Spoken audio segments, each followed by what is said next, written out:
सो मेरा नाम है आशीष शर्मा और आज मैं बताने वाली हूँ कि आखिरकार एंड में आते आते हमारी सीयूईटी एग्ज़ाम को लेकर अप्रोच क्या रहने वाली है। आप सब लोग बहुत ज़्यादा कंफ्यूज हो रहे हो कि मैम अब मैं थ्योरी पढ़ूँ या प्रैक्टिस करूँ या फिर दोनों को कैसे मैनेज करूँ, क्या ज़्यादा मेरे लिए इम्पॉर्टेंट है।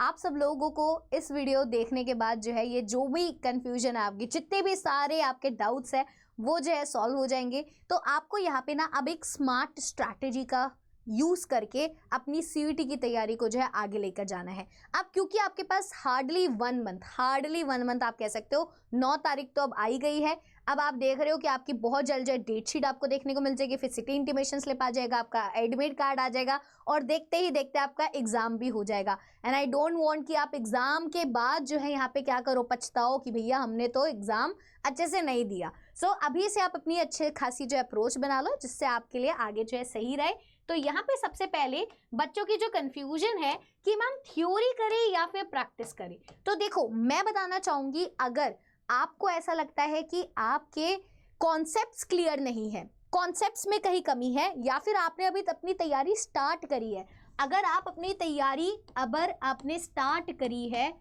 और अगर आपके कॉन्सेप्ट्स क्लियर नहीं है, कॉन्सेप्चुअल क्लैरिटी नहीं है, तो आप लोग क्या करो, तो आप लोग जो है थ्योरी के साथ जाओ। अभी आप थ्योरी के ऊपर कितना फोकस करो, थ्योरी के ऊपर आप लोग जो है 70% फोकस करो। अगर आप अपनी तैयारी को आपने स्टार्ट किया है, आपके कॉन्सेप्चुअल क्लैरिटी आपके पास नहीं है, ऑल्सो आप जो है क्लोज्ड जो हमारे एमसीक्यूज होते हैं उनमें आप कंफ्यूज हो जाते हो। क्लोज्ड ऑप्शन वाले एमसीक्यूज होते हैं ना, क्लोज ऑप्शन वाले जो एमसीक्यूज होते हैं, अगर आप उसमें कंफ्यूज हो रहे हो, क्योंकि बहुत सारे ऐसे एमसीक्यूज होते हैं जिसमें आपको बिल्कुल अच्छे से कॉन्सेप्चुअल क्लैरिटी नहीं होगी, तो आप क्लोज ऑप्शंस होते हैं ना कि एक जैसे ऑप्शंस लग रहे होते हैं और हम कंफ्यूज हो जाते हैं इसका राइट आंसर क्या है। अगर आप अभी वो रहे हो तो भी आप अपनी थ्योरी के ऊपर काम करो।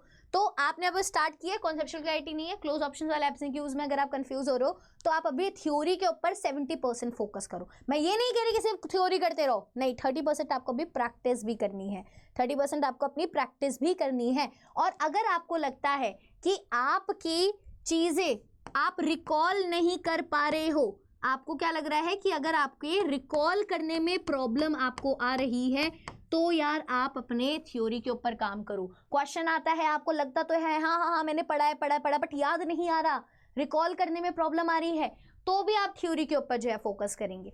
वहीं पर अब प्रैक्टिस किन बच्चों को करनी है, देखो थ्योरी वालों को भी 30% प्रैक्टिस में टाइम लगाना है, बट प्रैक्टिस के ऊपर आप 70% कब टाइम लगाएंगे, जब आप स्टार्टिंग में नहीं हो, आप चैप्टर्स को बहुत बार पढ़ चुके हो, बहुत बार आप रिवाइज कर चुके हो, आपके पास कॉन्सेप्चुअल क्लैरिटी है।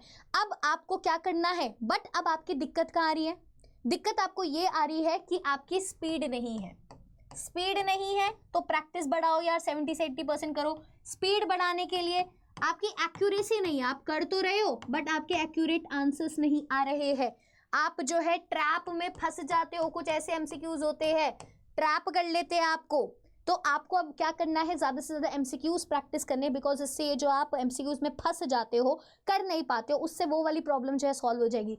आपकी डिसीजन मेकिंग वाली जो प्रॉब्लम है, जो आप डिसीजन नहीं ले पाते हो, डिसीजन मेकिंग वाली प्रॉब्लम भी जो है सॉल्व हो जाएगी। आपको पता चल पाएगा कि आप कितने बेहतर डिसीजन लेके अपने एमसीक्यूज जो है सही कर पा रहे हो।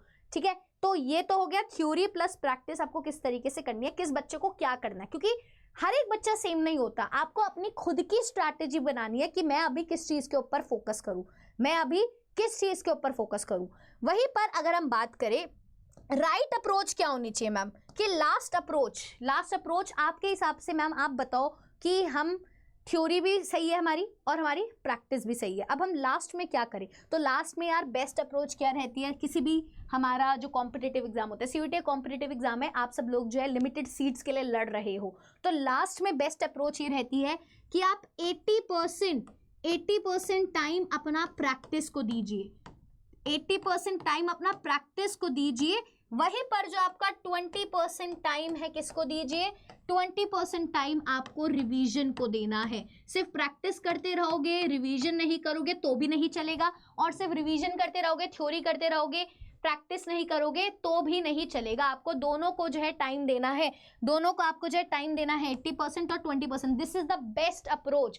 प्रैक्टिस जितनी करोगे आपको जो है एग्जाम का अंदाजा मिलेगा कि एग्जाम में किस तरीके के क्वेश्चंस आएंगे, कैसे आएंगे, और मैं एग्जाम में जब हूँगा तो क्या मेरा जो दिमाग है उसके हिसाब से चल भी रहा है नहीं। तो मॉक टेस्ट लगाइए, और मॉक टेस्ट भी बिल्कुल ऐसे जो आपको एग्जाम जैसे फील करे, जिसमें नेगेटिव मार्किंग भी हो, जिससे आपको स्कोर भी पता चले।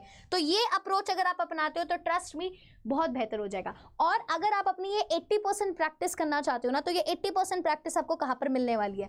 80% ये जो प्रैक्टिस आप कर रहे हो, क्योंकि प्रैक्टिस करने के लिए भी तो एक अच्छा सोर्स आपको चाहिए, तो हम आपके लिए लेकर आए हैं अभ्यास बैच। इसका नाम ही अभ्यास है।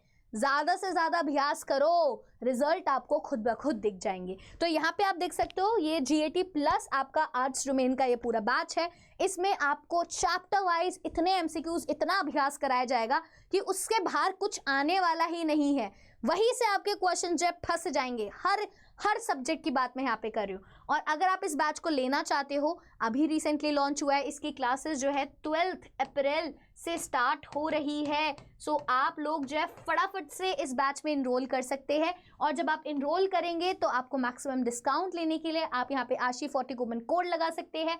एक बार मैं आप सबको दिखा भी देती हूँ कि ये बैच आपको कहाँ पर मिलेगा। आपको अड्डा 24/7 की वेबसाइट पे जाना है, आप यहाँ पे UG एंड PG एंट्रेंस पे जाएंगे, आप CUET UG पे जाएंगे। आप अगर आर्ट्स के स्टूडेंट्स हो, कॉमर्स के स्टूडेंट हो, जोन से भी स्टूडेंट आप उसके पर्टिकुलरली प्रोफाइल में जाएंगे। CUET आर्ट्स में अगर आप जाते हो तो आपको सबसे पहले अभ्यास बैच यहाँ पे आपको दिखाई देता है। अभ्यास बैच में आपको बाय नाउ पे जाना है, और यहाँ पे आपको कूपन कोड लगा देना है ASHI40। यहाँ पे अगर आप लगाते हो तो ये आपको बैच कितने का पड़ रहा है? 2611 का ये बैच आपको पड़ रहा है। और इस बैच में यार ट्रस्ट में बहुत सारी चीज़ें जो कवर हो जाएगी। वो जो 80% आपको प्रैक्टिस करनी है ना, 80 क्या यहाँ पे 100% प्रैक्टिस आपकी जो है हो जाएगी। वहीं पर अगर आप चाहते हो कि मैम अभी तो हम थोड़ा थ्योरी भी करना चाहते हैं, तो थ्योरी प्लस प्रैक्टिस के लिए भी एक परफेक्ट कोर्स आपके पास यहाँ पे अवेलेबल है, प्रतिज्ञा बैच, जो कि हमारा सबसे बेस्ट सेलिंग बैच है। तो मैं आपको दिखा देती हूँ प्रतिज्ञा बैच आपको कहाँ से मिलेगा। प्रतिज्ञा बैच के लिए आपको जो है यहाँ पे UG एंड PG एंट्रेंस में अगेन आप CUET UG पे जाओगे, यहाँ पे क्रैश कोर्स दिखाई दे रहा है, क्रैश कोर्स पे जाओगे। 2.0 प्लस में बुक्स है, विदाउट प्लस वाले में आपके पास किताबें नहीं होगी। तो जैसे अगर आपको साइंस का है, आर्ट्स का है, जोन सा भी लेना है, आप यहाँ पे कूपन कोड लगाओगे ASHI40, ये आपको पड़ जाएगा 3834 का। ठीक है, इतने का ही आपको पड़ जाएगा। अगर आप ऐप से लेते हो तो आप ये कोड लगा के ऊपर से 1% कॉइन भी होता है वहाँ पे और लगा लेना, तो 1% और यहाँ पे डिस्काउंट जो आपको हो जाएगा। तो ये सारी चीज़ें हैं यार, अब लग जाओ, प्रैक्टिस करो। थ्योरी को भी 20% जो है रिवाइज करते जाओ, उसको भी नहीं भूलना है। बिकॉज प्रैक्टिस जब आप करो, अपने वीक एरियाज को एनालाइज करो और उन वीक एरियाज को पकड़ के उस वाली थ्योरी को जो है रिवाइज करते जाओ। आई होप आपको ये वीडियो बहुत अच्छी लगी होगी। अगर आपको ऐसी तरीके की वीडियोस और चाहिए, do let me know in the comment section, और ज़्यादा से ज़्यादा वीडियो को लाइक करिए। अब हम मिलते हैं अपने नेक्स्ट वीडियो में। Till then all of you take care, bye bye.